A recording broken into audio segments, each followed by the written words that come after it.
तो आज जो टॉपिक हम लोग पढ़ेंगे उसका नाम है फर्टिलाइजेशन। तो ध्यान दीजिए कि फर्टिलाइजेशन जो टॉपिक है ये देखने में तो बहुत सिंपल लगता है। एक सिंपल डेफिनेशन हम कह सकते हैं कि it is the fusion of sperm and ovum. लेकिन ये प्रोसेस जितनी सिंपली डिफाइन की जा रही है उतनी सिंपल है नहीं।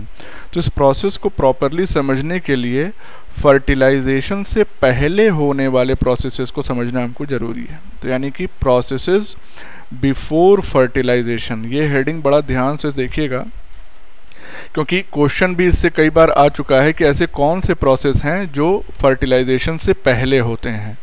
तो इसमें जो सबसे पहला प्रोसेस है इसको हम कहते हैं इंसेमिनेशन। अब इंसेमिनेशन जो है वो सिंपल एक लाइन की इसकी डेफिनेशन है या प्रोसेस है।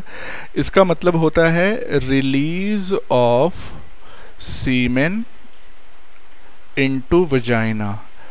तो ये सिंपली क्या कहलाएगा, इंसेमिनेशन। अब इंसेमिनेशन से रिलेटेड कुछ फैक्ट्स हैं जो आपको जानना ज़रूरी है कि स्पर्म का जो सर्वाइवल है, स्पर्म सर्वाइवल आफ्टर इजैकुलेशन, यानी कि मेल बॉडी के बाद या बाहर जाने के बाद ये स्पर्म्स कितनी देर तक सर्वाइव करते हैं। तो वो जो ड्यूरेशन होती है दैट इज़ 48 to 72 आवर्स। इतनी ड्यूरेशन के लिए सर्वाइवल होता है स्पर्म्स का outside the male body. Next जो इम्पोर्टेंट पॉइंट है वो ये जानना है कि अगर हम बात करें स्पर्म वेलोसिटी की, कि किस वेलोसिटी से ये स्पर्म्स जो है वो ट्रेवल करते हैं into the female reproductive tract, तो वो है 1.5 to 3 मिलीमीटर पर मिनट।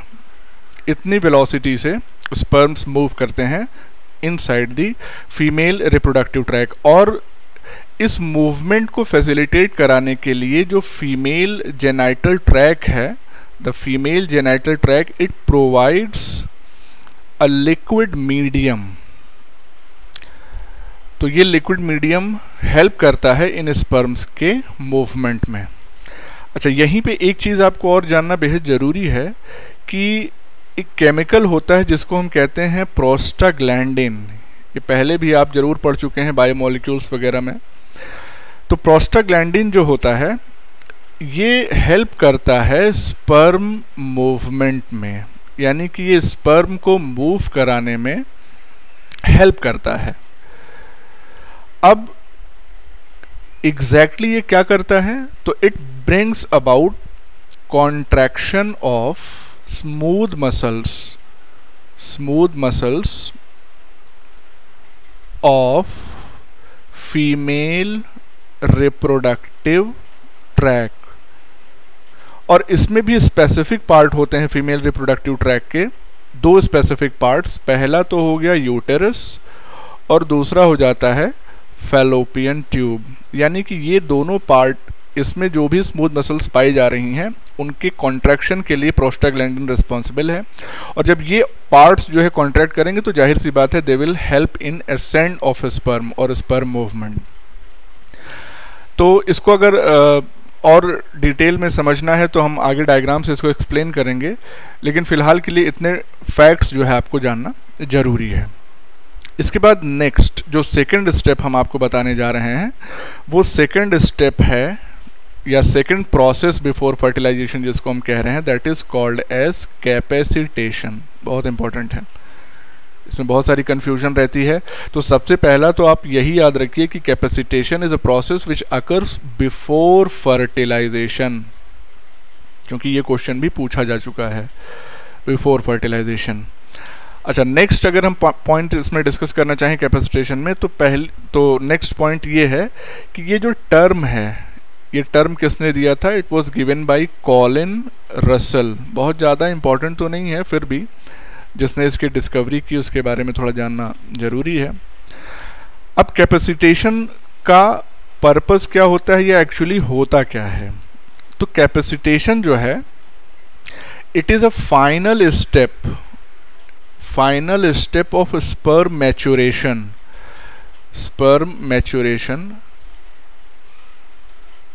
और ध्यान देने वाली बात क्या है कि ये जो final step of sperm maturation है ये कहाँ पे हो रहा है, ये हो रहा है यानी कि इसकी लोकेशन की बात करें तो it is taking place inside female reproductive tract, क्योंकि बाकी जो भी मैच्योरेशन स्पर्म का होना था वो ऑलरेडी मेल की बॉडी में हो चुका है, लेकिन ये जो फाइनल स्टेप हो रहा है वो फीमेल रिप्रोडक्टिव ट्रैक्ट में हो रहा है। और इस मैच्योरेशन की वजह से these sperms are made capable and competent, किस काम के लिए, टू फर्टिलाइज एन oocyte, यानी कि ये oocyte को फर्टिलाइज करने के कैपेबल और कॉम्पिटेंट बनाए जाते हैं।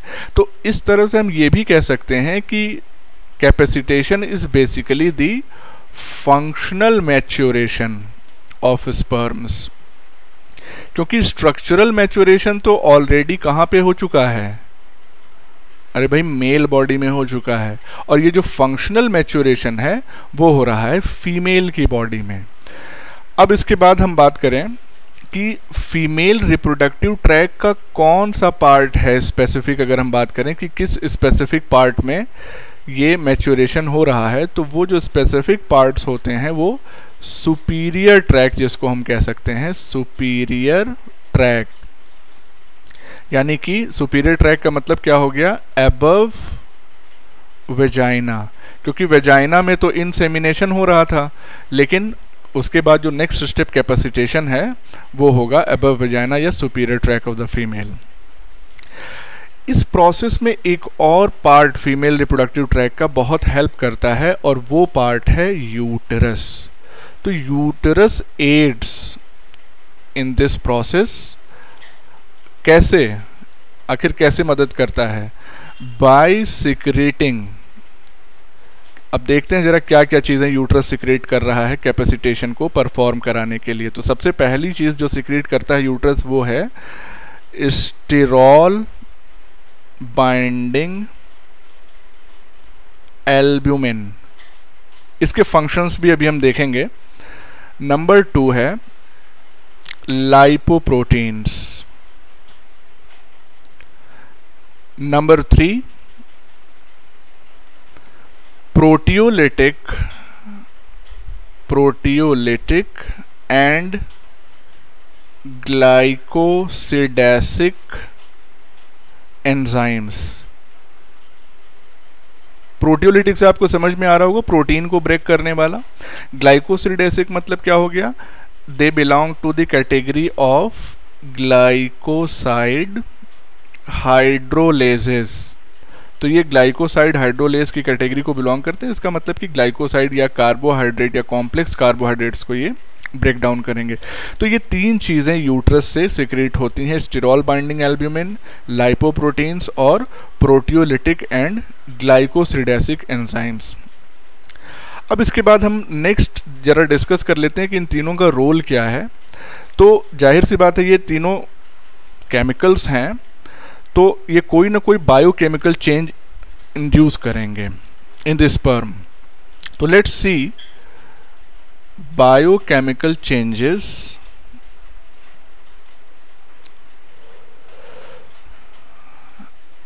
associated with कैपेसिटेशन, यानी कि कैपेसिटेशन की जो प्रोसेस है इसमें किस किस तरह के कैपेसिटेशन, इस प्रोसेस में किस किस तरह के बायोकेमिकल चेंजेस जो है वो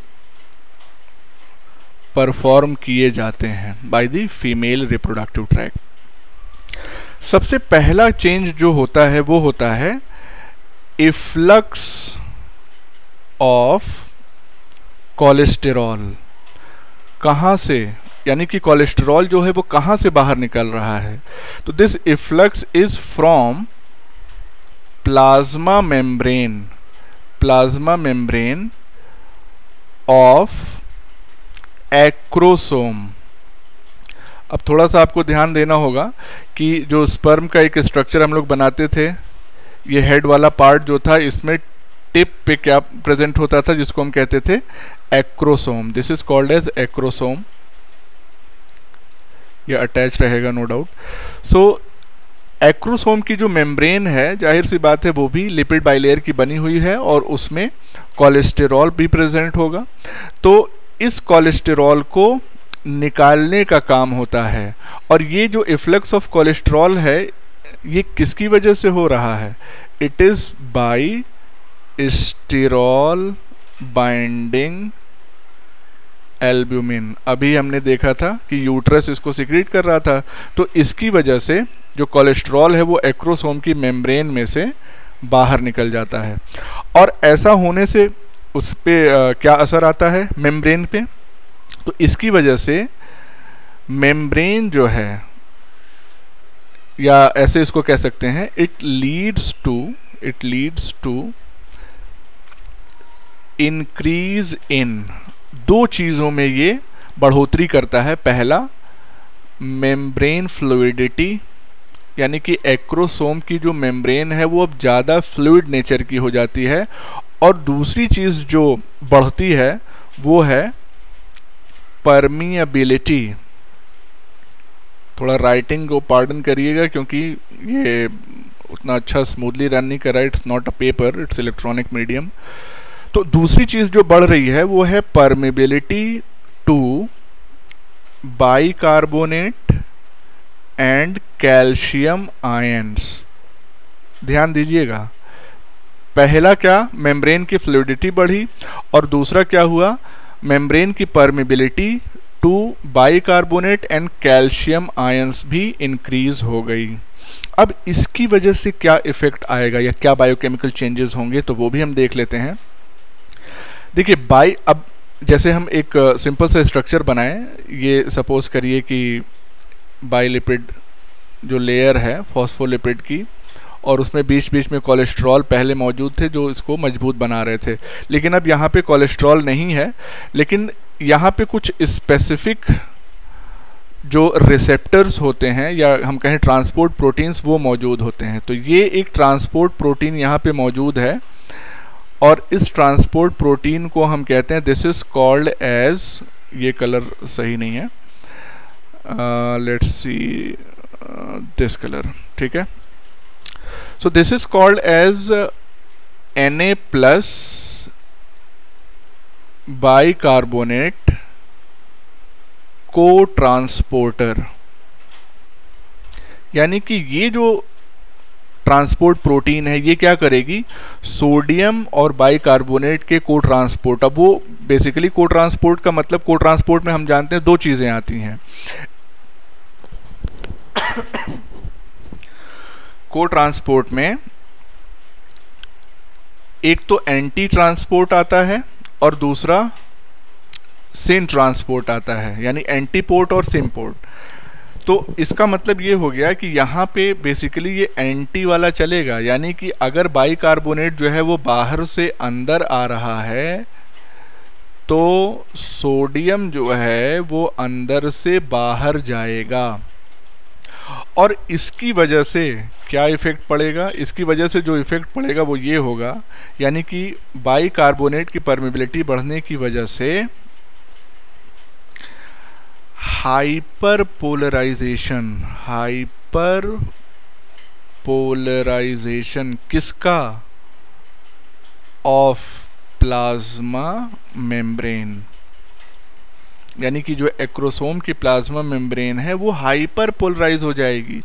अब ध्यान दीजिएगा, पोलराइजेशन की जब हम बात करते हैं तो हमने हमेशा बताया भी है और आपको थोड़ा अंदाज़ा भी होगा कि ये अगर किसी सेल की ये प्लाज्मा मेम्ब्रेन है तो इसमें अंदर की तरफ जो है वो माइनस चार्जेस रहते हैं और बाहर की तरफ प्लस चार्जेस रहते हैं। तो जाहिर सी बात है अगर ज़्यादा नेगेटिव चार्ज अंदर की तरफ आएगा तो यानी कि नेगेटिव चार्जेस बढ़ेंगे तो ये क्या कहलाएगा, हाइपर पोलराइज्ड स्टेट कहलाएगी। तो एक चीज़ तो ये हो गई। अब दूसरा क्या होता है, यानी कि अब कैल्शियम की वजह से क्या होता है ये भी ज़रा हम देख लें।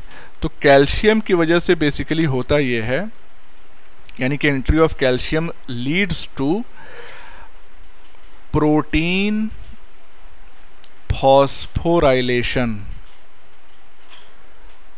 भाई कैल्शियम जो है वो पहली तो बात ये है कि वो सेकेंड मैसेंजर की तरह भी एक्ट करता है। इसका मतलब कि वो ये जो फॉस्फोराइलेशन कास्केड है इसको इनिशिएट करेगा, बढ़ाएगा। तो protein phosphorylation and protein kinase activity, ये हम पिछले लेक्चर में भी डिस्कस कर चुके हैं, जहाँ पे कैल्शियम एज सेकेंड मैसेंजर वाले सिस्टम की बात हमने की थी। तो कैल्शियम एंटर करेगा एक्रोसोम के, तो जाहिर सी बात है it will lead to increase in protein kinase activity and protein phosphorylation. तो इससे होगा क्या, देख लेते हैं भाई। इससे ओवरऑल इस जो जितनी प्रोसेस यहाँ पे हमने दिखाई उससे क्या इफेक्ट आ रहा है। Overall there will be increase in, कौन कौन सी चीज़ें बढ़ जाएंगी, HCO3 minus concentration inside sperm. दूसरा क्या इंक्रीज करेगा, इंट्रासेल्युलर pH। तीसरी कौन सी चीज़ बढ़ जाएगी, कैल्शियम। जाहिर सी बात है बाहर से अगर अंदर आ रहा है तो अंदर कैल्शियम भी ज़्यादा हो जाएगा। और चूंकि calcium acts as second messenger तो and it also leads to phosphorylation, तो साइक्लिक AMP का लेवल भी बढ़ेगा। ठीक है, इतनी चीज़ें जो है वो बढ़ जाएंगी।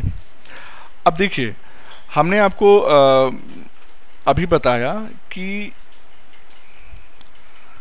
यहाँ पे ध्यान दीजिए कि यहाँ पे बाइकार्बोनेट आयंस और सोडियम को एक्सचेंज करने के लिए सोडियम बाइकार्बोनेट को ट्रांसपोर्टर जो है ये मौजूद है।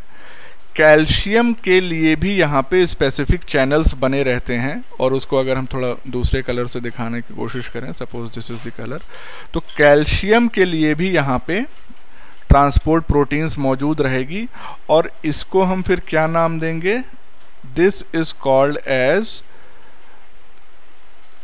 Sperm specific calcium channel.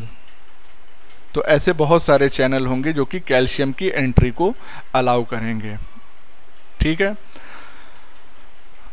अब सवाल आप ये पूछ सकते हैं कि भाई ये जो कैल्शियम और बाइकार्बोनेट आयंस ये जो स्पर्म के अंदर घुस रहे हैं ये कहाँ से आ रहे हैं।